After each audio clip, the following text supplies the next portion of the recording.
Jeffrey को बचपन ही से समंदर से मुतारफ करवा दिया गया था। उससे पहले कि वो चल भी पाता, उसके वालिदैन उसे कश्तियों पर ले जाते थे और तभी से उसके दिल में समंदर के लिए गहरी मोहब्बत और उसकी हर चीज के लिए गहरा एहतराम पैदा हो गया था। जब वो बड़ा हो रहा था तो उसके शौक सरफंग, डायोंग और सेलिंग थे, लेकिन उसे यकीन नहीं था कि वो इनमें से किसी से रोजगार कमा सकेगा। फिर मिटरकिस ओशन एडवेंचर्स ने अपने नए कीटामारान के लिए अमला रखने का ऐलान किया और जेफरी ने फौरन मौके पर छलांग लगा दी। उसने लग्जरी जहाज पर काम करने के लिए दरख्वास्त दी और उसे फर्स्ट मेट के तौर पर कबूल कर लिया गया। उसका ख्वाब कि वो अपने शौक को कमाई में बदल सके पूरा हो गया। बहुत जल्द ही उसे बताया गया कि इस किरदार ने नौकरी छोड़ दी है और उससे पूछा गया कि क्या वो इस किरदार में आना चाहेगा। जेफरी खुशी से झूम उठा, अगरचे उसका दिल फख्र से भर गया था। जेफरी अपनी नई नौकरी के बारे में बहुत आजिजी से पेश आया और सब कुछ बहुत सुकून से संभाला। मिट्राइस ओशिन एडवेंचर्स ने अभी अपना नया जहाज मिट्रॉक्स लॉन्च किया था, एक 24 मीटर का केटामारान जो छनज्जी केबिन्स में 12 मुसाफिरों तक को सला सकता था। ये ऑस्ट्रेलिया के मगरबी साहिल पर सबसे लग्जरी सेलिंग जहाजों में से एक था। जेफरी और इसके अमले के साथी इस जहाज को इसके पहले सफर पर ले जाने के लिए पुरजोश थे। मुहिम जनूब से शुरू हुई, मगरबी ऑस्ट्रेलिया के दाराल हुकूमत पर्थ से। वहां से वो शमाल की तरफ बरवूम के सियाहती शहर की जानिब रवाना हुए। ये एक क्रूज था जो 13 दिन और रातों पर मुश्तमिल था। रास्ते में वो छोटी खलीजों और नहरों में रखते, कश्ती से तैराकी करते और क्रिस्टल साफ पानी में स्नॉर्कलिंग करते। ये जेफरी के गाहकों के लिए जिंदगी का सफर था और वो जानता था कि कहाँ जाना है ताकि सफर का बेहतरीन फायदा उठाया जा सके। जेफरी के लिए मिट्रिकस की कप्तानी करना एक ख्वाब की ताबीर थी। जब वो सफर के सिर्फ तीसरे हिस्से में थे और जेरलिटन के साहिल से थोड़ा दूर थे तो जेफरी और इसके अमले ने कश्ती को आजो जजायर से गुजारा। वो शार्ट जजीरे के जनब मशरकी कोने की तरफ गए और रिक पॉइंट पर लंगर डाला। इस वक्त तकरीबन दोपहर के 2 बजे थे। वो सब खाना खत्म कर चुके थे और तैराकी के लिए तैयार थे। ये जजायर का सिलसिला शानदार स्नॉर्कलिंग और डाइविंग के तजुर्बे फराहम करता है। मुरजान की चट्टानें समंदरी पूडों और जानवरों का एक खजाना है। चमकदार रंगीन मछलियां, खेलते हुए सी लाइन्स और जाहिर है शार्क भी आम दिखाई देते हैं। जैसे ही लंगर पानी में गिरा, जेफरी और मुसाफिर स्नॉर्कलिंग की तैयारी करने लगे। मासिक और स्नॉर्कल सयाहों में बांटे गए और जैसे ही वो गर्म पानी में उतरे, जेफरी और इसके साथी भी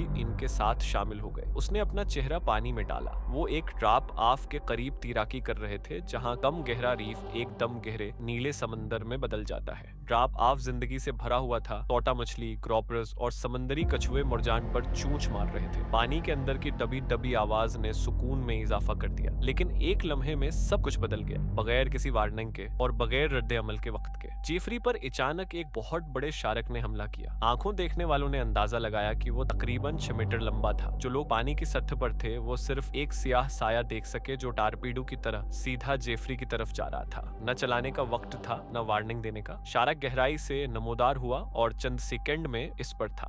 जेफ का एक दोस्त राड पलक था। वो दोनों एक दूसरे के करीब स्नॉर्कलिंग कर रहे थे, कश्ती से ज्यादा दौड़ नहीं। जब वो मछलियों की तरफ इशारा कर रहे थे और करीब से देखने के लिए पानी के अंदर गोटे लगा रहे थे तो राड के मासिक में पानी आने लगा। उसे अपने गालों पर पानी की लकीरें महसूस हुई और मासिक भरने लगा। राड ने मासिक कटारा और चेहरा पूंछा। इसने जेफरी की तरफ देखा। वो उसे बताने वाला था कि वो मासिक ठीक करने जा रहा है, लेकिन जेफरी का चेहरा पानी के अंदर था। उसके बजाय राड कश्ती की तरफ वापस तैरने लगा। यही आखिरी बार था जब उसने अपने दोस्त को देखा। जैसे ही वो कीटामारान की तरफ बढ़ रहा था, उसने एक छिपाक सनी और मड़कर देखा। एक दिवेहिकल शार्क जिसके बड़े जबड़े खुले थे और आंखें पीछे को पलट गई थीं, जेफरी पर झपट पड़ा। उसके हमले की जबरदस्त ताकत और काटने की कुव्वत ने जेफरी के जिस्म को 2 हिस्सों में काट दिया। वो चंद सेकंड में ही मर गया। ग्रुप के बाकी स्नॉर्कलर्स ने पानी में हलचल देखी और जब उन्होंने अपने चेहरे पानी से बाहर निकाले तो उनके सामने सर्ख समंदर था। पानी बलबलों से उबल रहा था और शार्क जेफरी के जिस्म को दोनों तरफ से झटके देकर काट रहा था। खौफजदा होकर वो जितनी तेजी से हो सकता था कश्ती की तरफ तैरने लगे। पानी छलकाते हुए एड्रेनालिन के जोर पर वो पीछे देखने की हिम्मत भी नहीं कर रहे थे। वो सीढ़ी तक पहुंचे और कांपते हुए, हानोपते हुए ऊपर चढ़ गए। उन्होंने देखा कि शार्क आधा जेफरी अपने मुंह में लिए पानी के अंदर गायब हो गया। वो कुछ नहीं कर सकते थे। अमले ने सबको गनकर तसल्ली की कि बाकी सब महफूज है, कोई और जख्मी नहीं हुआ था। सब हल गए थे और आंखों में आंसू थे। मुसाफिर सदमे से लर्ज गए थे। वो शार्क की नस्ल की शनाख्त नहीं कर सके, लेकिन कहा कि पानी के ऊपर से वो देख सकते थे कि वो ऊपर से काला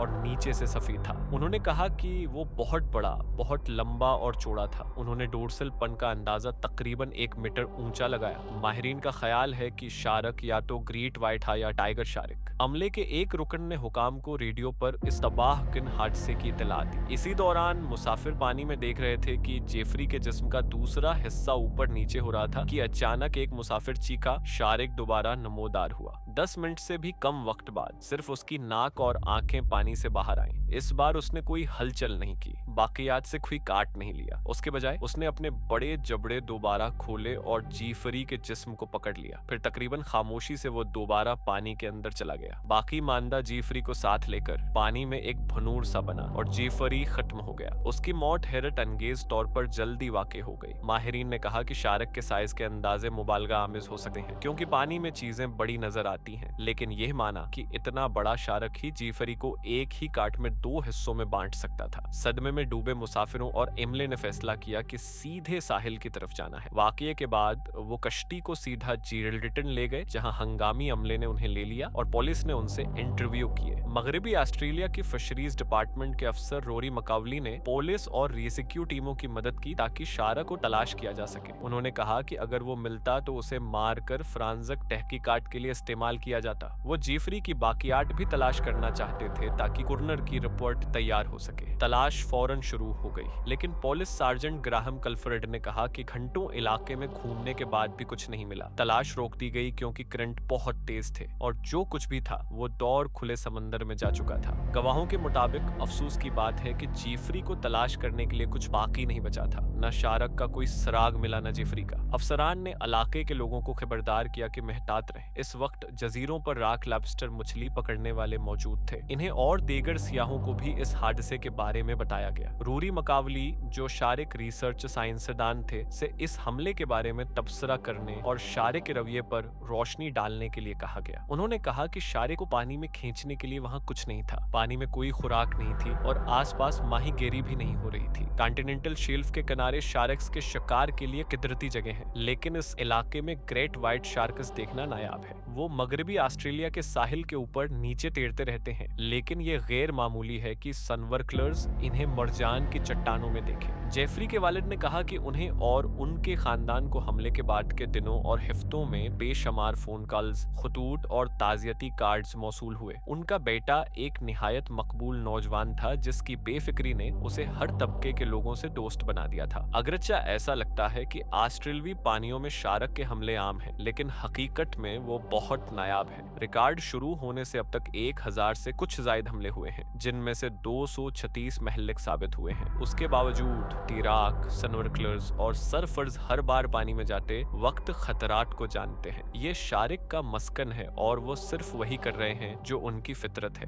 बदकिस्मती से जेफरी ब्रेजियर के लिए इस दिन शार्क की फितरत ने उसके खौफनाक आखिरी अंजाम को जन्म दिया।